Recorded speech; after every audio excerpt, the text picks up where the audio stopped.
After 9 days of threats of imprisonment, confiscation of footage, and what was the most chaotic, difficult, yet amazing trip of my life, the last thing that stands between us and our flight home is the reason we came: the Congo River itself.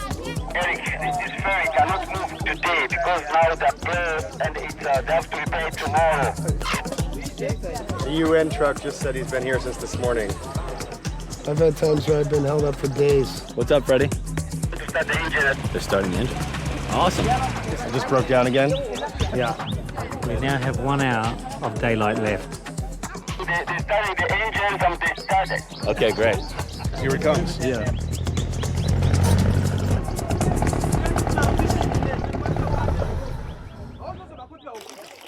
You learn quickly. In Congo, things change at a moment's notice. Welcome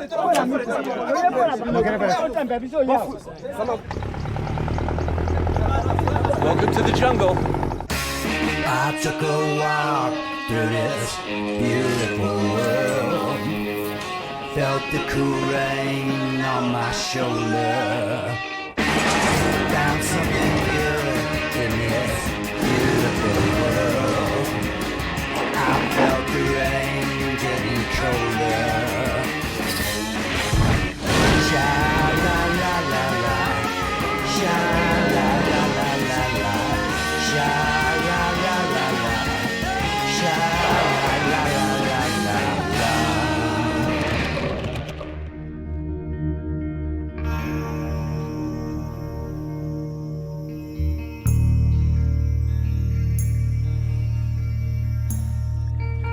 Everyone gets everything he wants. I wanted to see the Congo, and for my sins, they let me.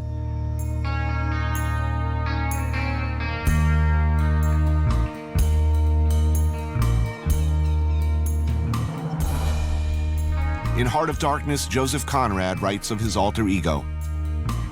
When I was a little chap, I had a passion for maps. At that time, there were many blank spaces on Earth. But there was one yet, the biggest, the most blank, that I had a hankering after. This, then, is the Congo. The size of all Western Europe combined. It should be Africa's wealthiest nation. But people forget, or never even knew, that the 20th century's first Holocaust happened here when Belgium's King Leopold managed to bamboozle the world into giving him personal title to the Congo.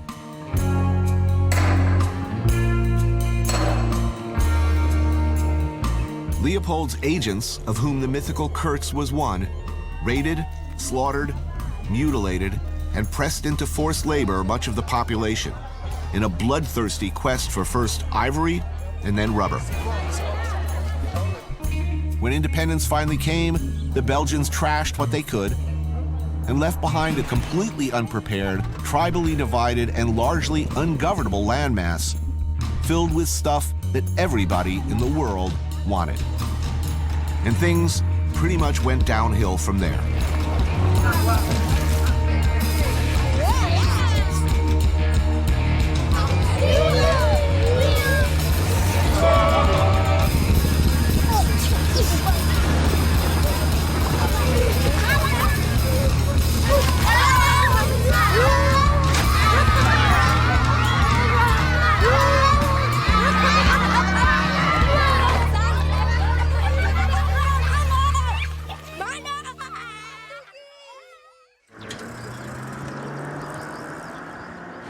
But this story begins with a truck stop in Rwanda. Stocking up in Rwanda because my expectations for food in the Congo are more measured.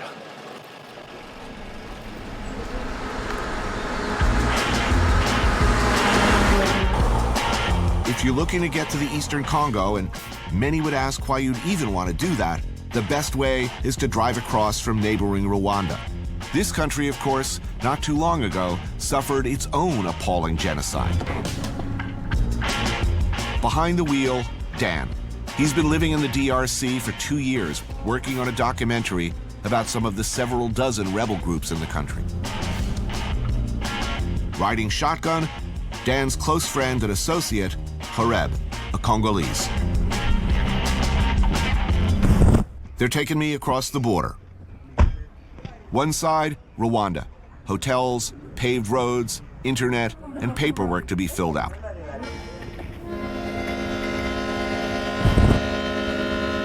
Just a few feet of barbed wire, machine guns, and cement walls away, this.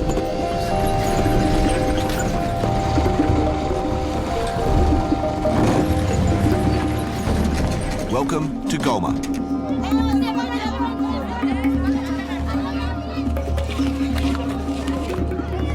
A city of 1 million, a significant number of whom are IDPs, internally displaced people, sitting rather inconveniently at the base of Mount Nyiragongo, a still smoldering volcano. Current street level is about 12 feet above where it was in January 2002 when it last erupted. Lava everywhere, which explains the less than smooth ride. One of the first things you notice out the car window, the UN.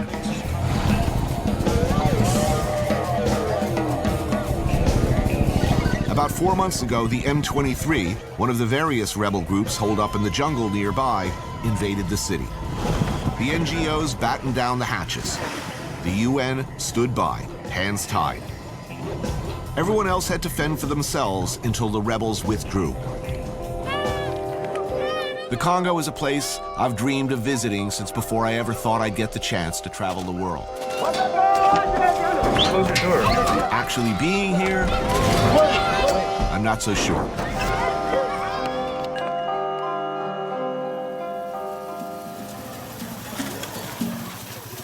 Dan, Horeb, and I head for a local restaurant. Good food is going to be a challenge soon, so we take the opportunity to fill up on what we can.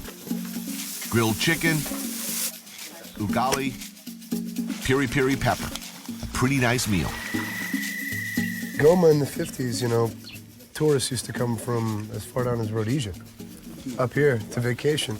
Amazing wildlife. And also, I remember in my childhood seeing lions just alongside of the road sometime.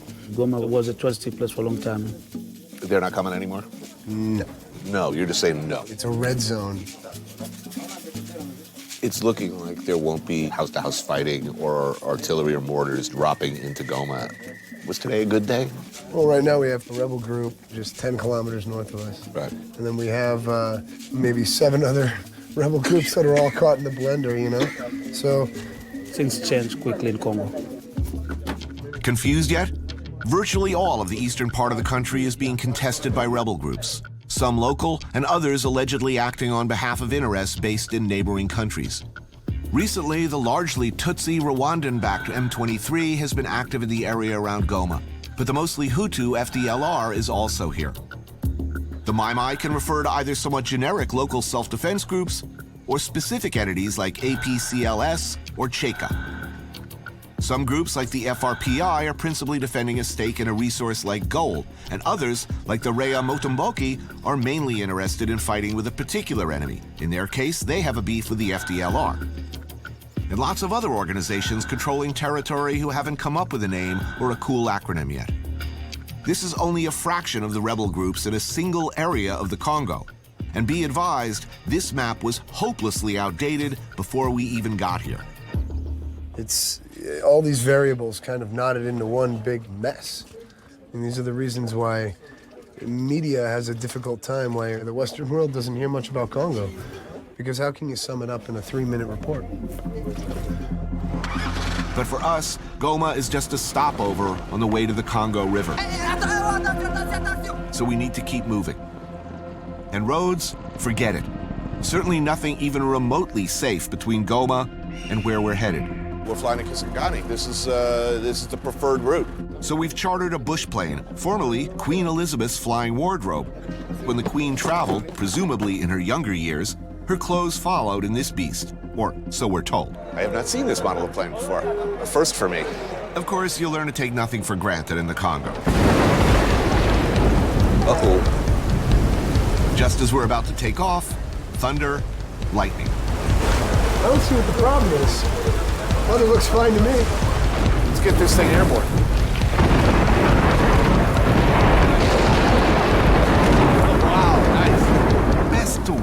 this one out a little bit. Crashes are pretty commonplace. Not so long ago, a plane with nearly 100 people on board went down on the same route we're taking today. No, most planes that crash in Congo crash because of the weather, right? Yeah, most of the time, yeah, but... Not us. Don't worry. Impossible, man. The weather clears up, sort of. So we decide to give it a go. When the weather is very bad, stay on the ground. That's So, all. what about rebels? They shooting at the planes? No, normally no. Okay, we'll see you after your trip. Yeah. Okay, have a good one.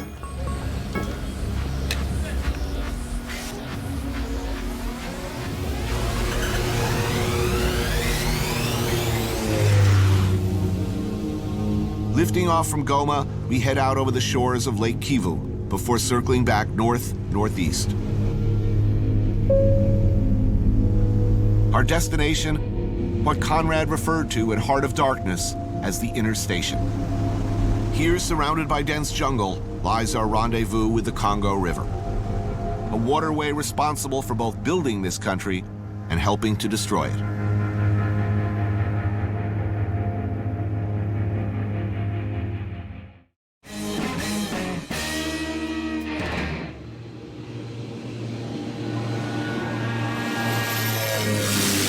Two hours out of Goma, we land at Kisangani.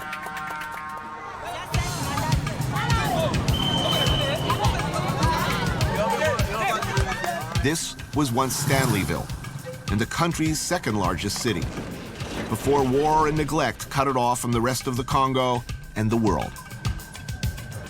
Stanleyville, known in Heart of Darkness as the inner station.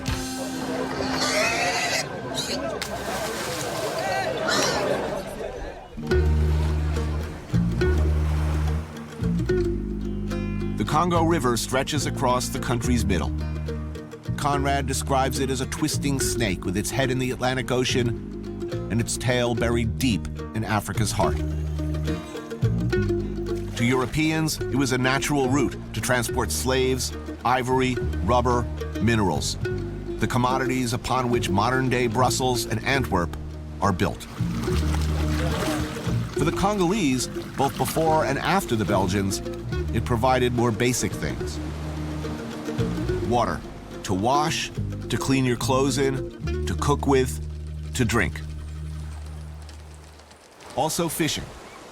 Since long before the expeditions of Dr. Livingstone and Henry Morton Stanley, the Wagenya tribe has been fishing the river in unique fashion.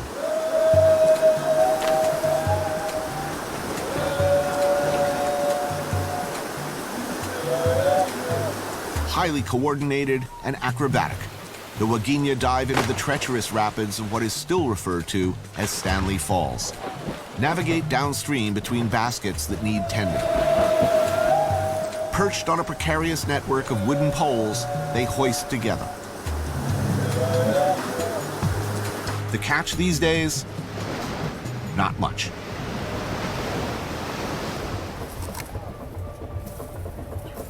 So this is the second biggest falls in this Congo River. Oh, yeah? Yeah. Ogi is a Wagenya fisherman and was a guide bringing tourists to his village. Since the last two wars, Kisangani tourism has been pretty much non-existent. Chief of the Wagenya, Pierre Mosala Abeka, it is said, is a direct descendant of King Ntendebuma Ifila, who greeted Stanley in the 1870s. Please thank him for the privilege of seeing his community. It's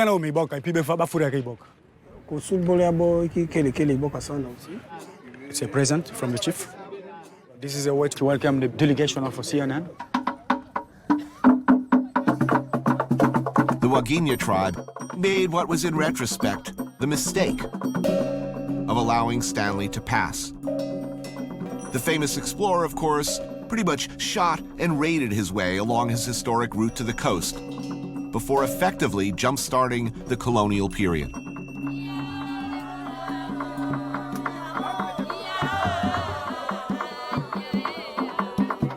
Using Stanley as administrator, King Leopold of Belgium claimed the Congo as his personal property.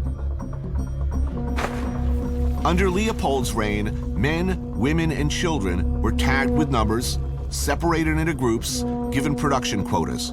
If they fell short, they were whipped with the chicotte, their hands cut off, hanged. An estimated 10 million Congolese were either starved, worked to death, executed, or just killed where they stood, all in just over 20 years.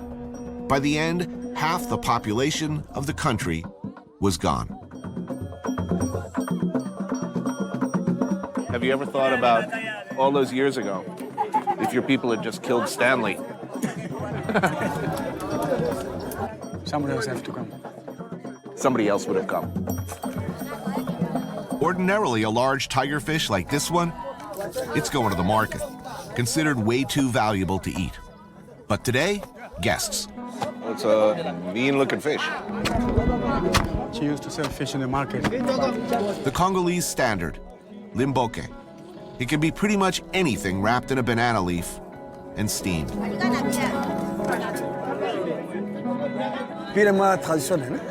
Typical traditional. Excellent meal.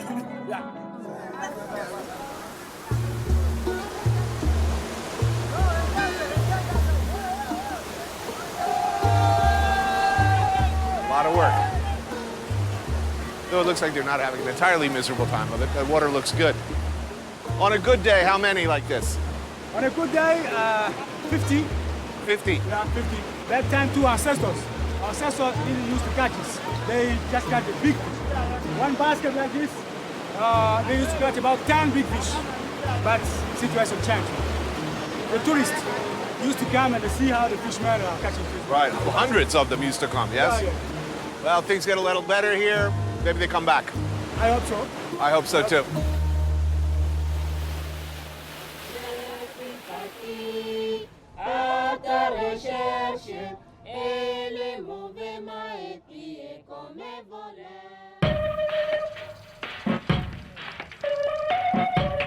After Leopold, the Belgian government took over and pretty much continued as before. An apartheid-like system of what's mine is mine and what's yours is mine. By the 50s, there was a beautiful modern infrastructure built. Railroads, hotels, sports clubs, schools. The envy of Africa. Humphrey Bogart and Katharine Hepburn were here while filming The African Queen. They stayed at the luxury hotel, the Pourquoi Pas. This is the Pourquoi Pas now. Like everything else of that time, a hollow ruin inhabited by squatters or simply eaten by the jungle. But none of this was ever for the Congolese. They weren't allowed in many of these buildings except as help. Not even allowed to walk their own streets after dark. Not a lot of dependable electric power left in the city. But what lights do glow around town, much of it comes from places like this. Small kiosks serving the Congolese version of barbecue and what passes for cold beer. Christian is one of our fixers, tasked with keeping us on track and out of trouble. Which, believe me, is a big job around here. You know, it's an amazing looking city. If you just blur your vision a little bit, you can see it the way it used to be. Beautiful. I think it could be the best place to live. Very kind people. People like listening to music, sitting, taking their beers, eating. What's the Congolese word for barbecue? Barbecue. Cheers. Cheers. Dude, I like any meat on a grill. It's looking good. Grilled goat with kabri, a traditional goat stew on the side. So now we're talking. They roast it and then they put some sauce on it. That's delicious. As you can see, people don't eat meat. Meat is quite expensive, almost $2. Which is a lot. That's more than most people make in a day or even 2 days. What are the first things you buy if you're very, very, very poor? Very poor, soap. Soap. Yeah. Because at least you have to look a bit clean. So soap first. Soap. But in between, as Congolese, you want to think of dressing, looking smart, clothes. All these Congolese you can see here, right. If you give them $10, they'll think of at least buying soap or food and keep maybe $1 to buy a shirt. So that's called pride. Yeah. And there's hope You can plan for tomorrow. for tomorrow.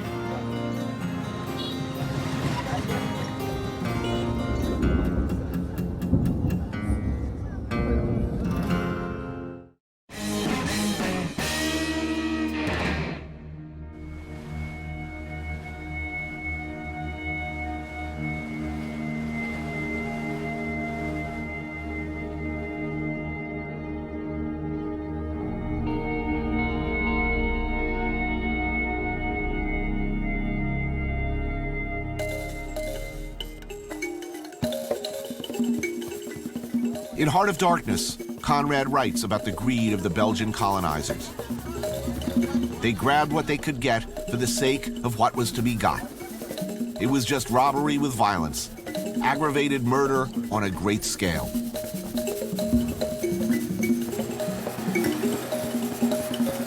And after 75 years, the Congolese had had enough. But independence came quickly. And when the new country managed to inaugurate their first democratically elected leader, Patrice Lumumba, the CIA and the British, working through the Belgians, had him killed. We helped to install this miserable bastard in his place, Joseph Mobutu. He stole billions of dollars from his people and pretty much became the template for despotism in Africa. Needless to say, this situation deteriorated over the next 30-odd years. And by the time Mobutu was done, the Congo was mired in a series of civil wars, the government was no longer paying its bills, and the trains basically stopped running. This is Kisangani Station.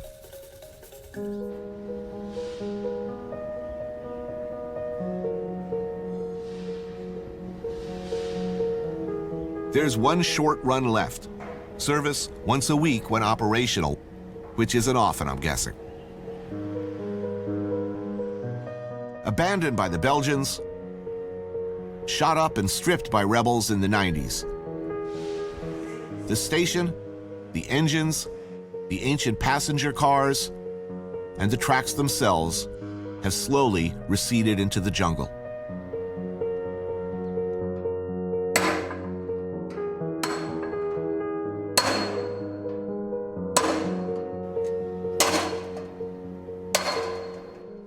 And yet all these years later, with hardly any resources, Monsieur Aloub Emile, the railway administrator, and a staff of clerks, conductors, mechanics, and engineers show up at work and do what they can in an attempt to keep things in working order.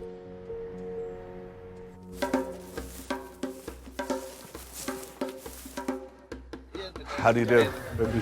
He said that you are welcome to see this place. How many employees still work here? Ici, pendant les temps normal, nous sommes dans les 500 agents.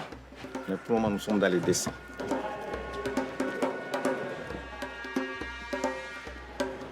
So at one time, you could dispatch a freight to South Africa?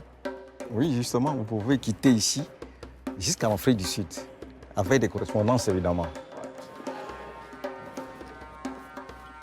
So a hypothetical question. If the government said, okay, we're ready, we have the money, we would like to, as quickly as possible, get operational. Does he have the workers ready to go? Oui, parce que si nous roulons aujourd'hui, c'est suite aux compétences humaines que nous avons. Parce que tout est presque bousillé. Mais ce sont des intelligences humaines qui essaient de maintenir le peu que nous avons. En tout cas, si on nous donnait encore un apport technique moderne, là, carrément, nous sautons. And this is one of the few things here that's working today. A feature of great pride to the staff. The railway employees, I'm told, do not get paid, yet they continue to show up and work.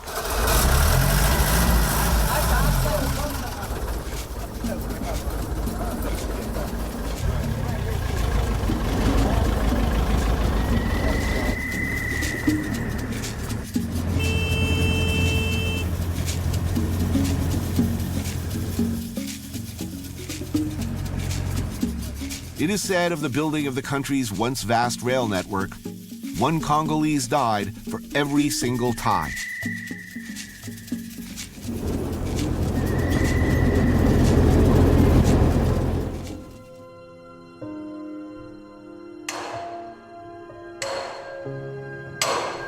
Like many Congolese we meet, they are, all these years later, and in spite of everything that's happened, ready and waiting for the situation to improve.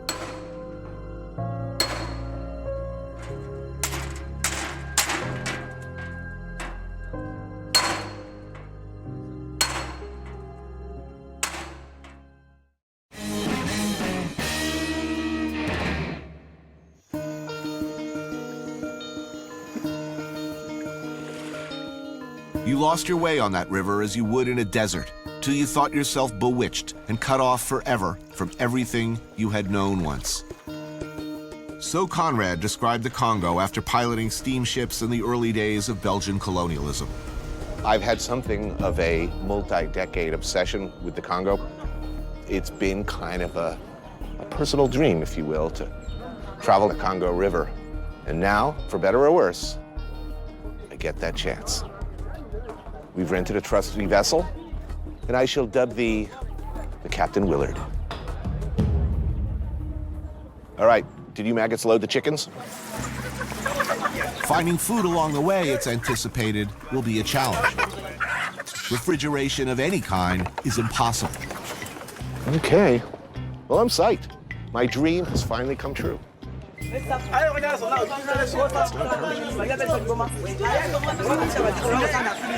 Blocked by officials? Well, this could be months.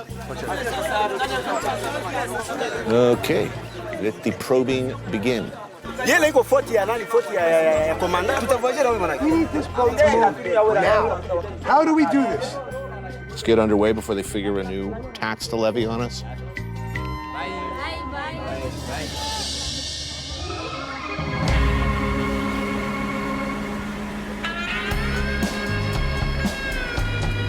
Our trip downriver will take us some 120 kilometers, even deeper into the jungle. But instead of Kurtz and his ivory hoard, a crumbling Belgian research center with a shadowy past awaits us at our destination. This is the turn of the century map. So as Kisangani was then called Stanleyville, Leopoldville, that would be here. Oh, like 3,000 kilometers or something like that. A long way to go if we were taking the full ride. That's what we're doing, right? All the way to the Atlantic? You didn't tell them yet? I don't think we have enough spam, gentlemen.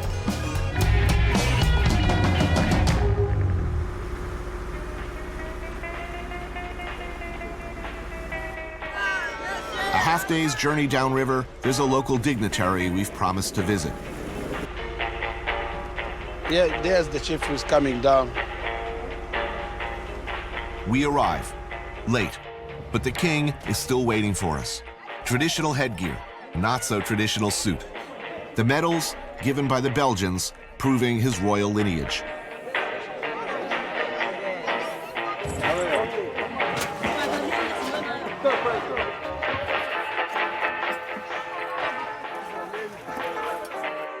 This place belongs to the Bambole ethnic group. And he's the king? Donc, yo vraiment mokonzi ya ekolo na yo nyonso. My father ruled from 1928, and I came after him in 1963. It's a lot of history. Incredible. We give him a goat as a way of saying, I'm sorry for being so late, and sorry we can't stay longer. And he gives me a simple yet hefty-looking bracelet, which only later do I come to appreciate for what it is.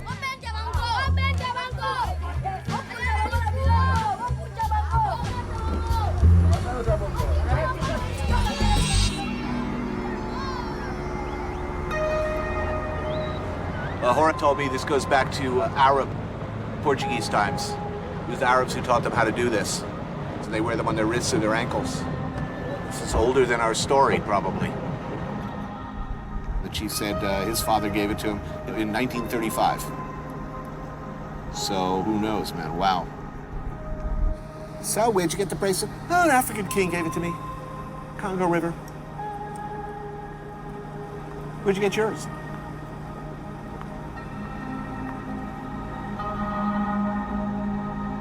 We've come a long way downriver, but with many kilometers still to go, attention is turned towards the evening meal.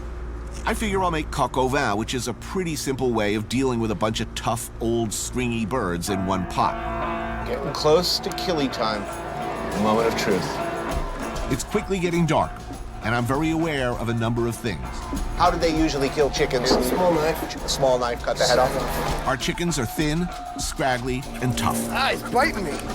In order to make anything, any kind of edible, I'm probably gonna have to stew the crap out of them.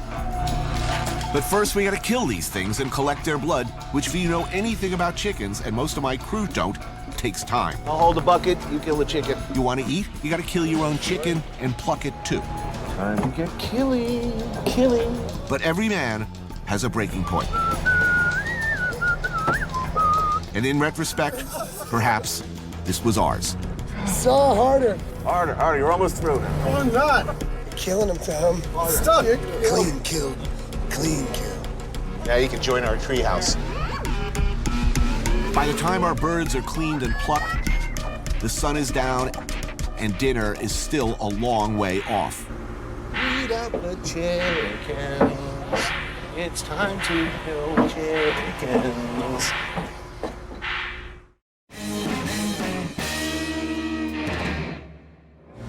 Somewhere down the Congo River, and I'm continuing to deal with a few pressing concerns.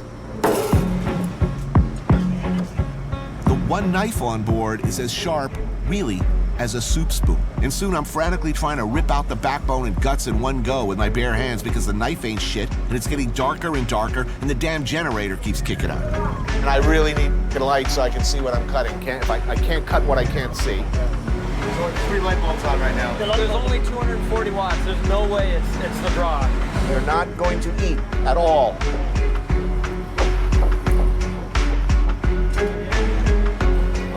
I'm never going to get through with this knife. Machete? No, maybe we should figure out how to cook dinner, unless you don't want to eat any dinner. Because we are really not going to eat any dinner tonight. Okay, I've had a peanut butter and jelly sandwich, and I would like to eat, especially as we've gone through all of this misery with these chickens. All right, where's the machete? It would be apropos to point out that we do not want to be moving at night. We would not like to run aground in the middle of the freaking Congo. He's gonna swim in now. He's worried about Crocs? I can't see anything. The currents unpredictable. Visibility nil. Time to tie up for the night. Generator issues more or less fixed, but now another just as serious problem presents itself. With the lights burning, it becomes insanely buggy. Crush the wrong one of these moths while swatting your face, and you will blow up like a balloon. Seriously. Okay, take the other 2 bottles of wine. You can pour all 3 bottles of wine into the onions. All right, let's put the top on, bring it up to a boil. 3 hours later, and it looks like the jungle-style stew might actually work out after all.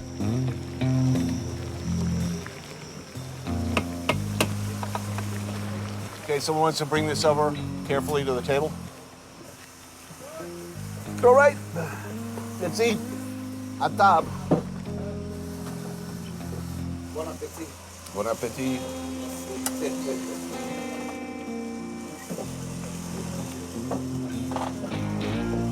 In the end, my coq au vin was a bit scraggly, but passable.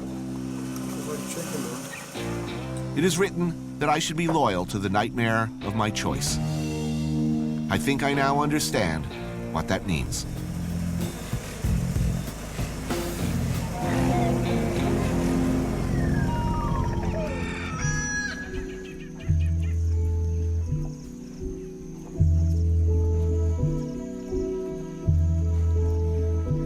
Next morning on the river, and of course, we're not alone.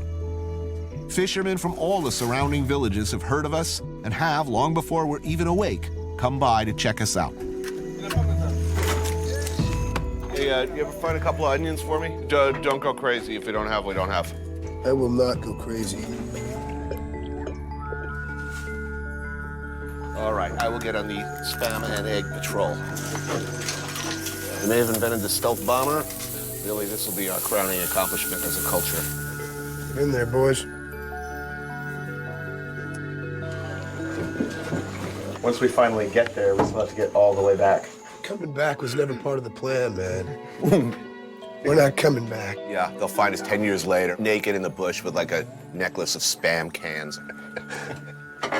That was glorious. Time to get back out on the river. We have places to go. 2 days down the Congo, we're finally nearing our destination. It's an abandoned Belgian research station. And it's still functioning in some capacity, but the Ngombe itself goes about 30 kilometers in. There's over 250 buildings. They're doing it all here. Much myth and legend surrounds this place. Ah, there we go. Yeah. It has been inferred by some that the Belgians conducted uranium enrichment and a host of bizarre experiments here. However, the facts would suggest the scariest thing to ever happen here, some genetically modified banana varietals. You made it, man. Ngombe.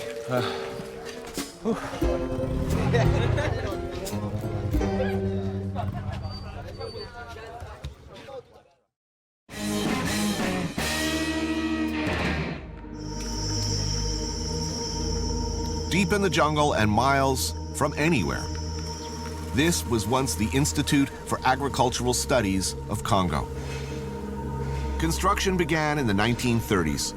The complex was once staffed by hundreds of Belgian researchers, doctors, and engineers until they left hurriedly in 1960. With independence began a rapid decline. The eventual cessation of funding. Of the hundreds of structures built here, what used to be housing, laboratories, hospitals, and research facilities, the vast complex's library is clearly the most important to those who remain. Though crumbling like everything else, the grass is cut and grounds maintained. It's swept and kept clean. And yet, most incredibly, this man, Kasongo Bourdain, still fights a daily battle to stave off further decay to the thousands of volumes of books and research materials contained on these shelves. So what happened here? Did the place stay open? Did people continue to do research? There's some new staff, they don't get anything. But for those who have been there for long, they get an allowance from the government. Independence comes. What happens here? Les Blancs sont partis. La plupart ont trouvé qu'il ne fallait pas rentrer directement à chose. Comme l'INEAC continuait à œuvrer au Rwanda et Burundi, la plupart ont traversé de l'autre côté. So, unless I'm mistaken, the gentleman just said that cutting-edge research moved to Burundi and elsewhere. The Congolese who remained, their mission all these years later has been to preserve the patrimony that existed. All this was state-of-the-art back in the 50s when the library was built. But for 20 years, there hasn't been electricity to run the dehumidifiers to keep out the damp. Through so many wars, through all of these difficulties, he has maintained this facility to an extraordinary degree. Why? Pour m'avoir maintenu. Pourquoi? Parce que c'est ainsi qu'aujourd'hui on m'appelle doyen. On m'appelle doyen à cause de ça parce que si je ne suis pas là, rien ne marchera plus parce que je suis déjà connaisseur de tout cela.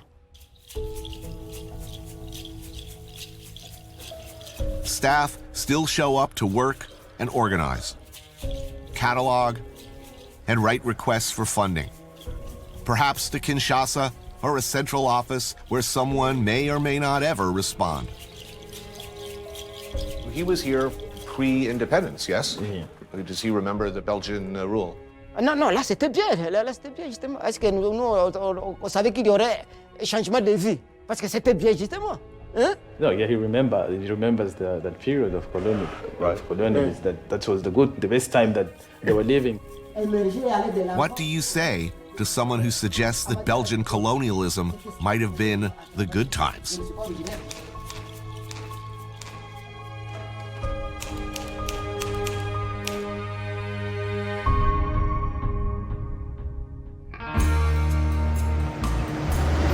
The road home, such as it is.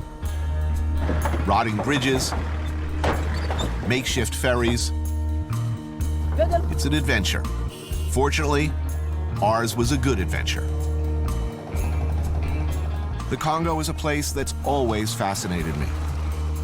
This is a trip I've been wanting to take since I've been writing stories or making television. But what I found was something unexpected. I met a lot of people who, for a long time, have been waiting, hoping for things to get better. A lot more hope here than there's any right to expect. When all is said and done, I wanted to go to the Congo, and I did.